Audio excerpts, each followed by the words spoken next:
A lot can happen in a year, but the one thing that hasn't happened is an arrest in the case of murdered Bardstown, Kentucky police officer and Cincinnati native Jason Ellis. His killer is still on the loose. The investigation has no suspect, but police say they've heard hundreds of theories, talked to hundreds of people, and tracked down hundreds of leads. We examine the case itself and profile the killer. The memorials at exit 34 remain. Flags and flowers adorn the spot where he fell. It was a very rural location. It's isolated. It's been nearly a year since Jason Ellis was shot 3 times with a shotgun at 2 in the morning as he was moving debris out of the road that almost certainly was put there to ambush him. We're hoping and praying, again, for the family first and then the law enforcement family. Ellis's name was added this week to the Kentucky Law Enforcement Memorial. His wife Amy was given a flag to commemorate him. But a year later, there are no answers, no closure. The biggest complication and hurdle that we have for this particular murder investigation is the location.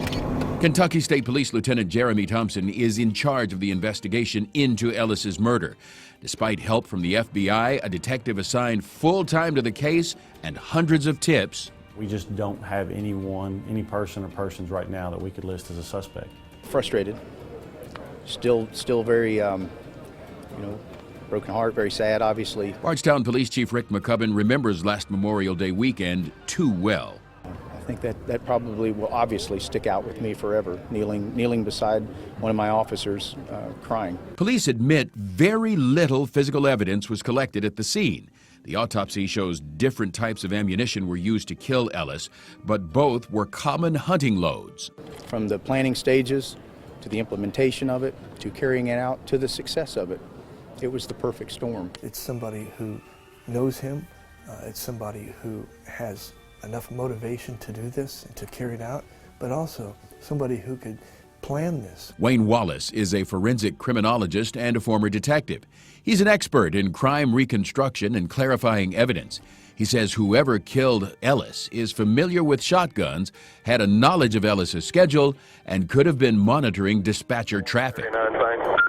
139 off duty, 0200.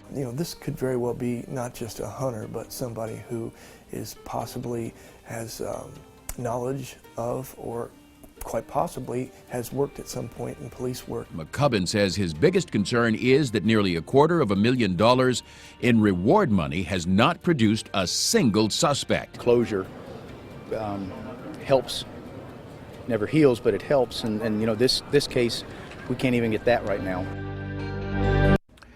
You can get a minute-by-minute account of the moments after Ellis was found dead and more about who the killer might be by just going to WCPO.com.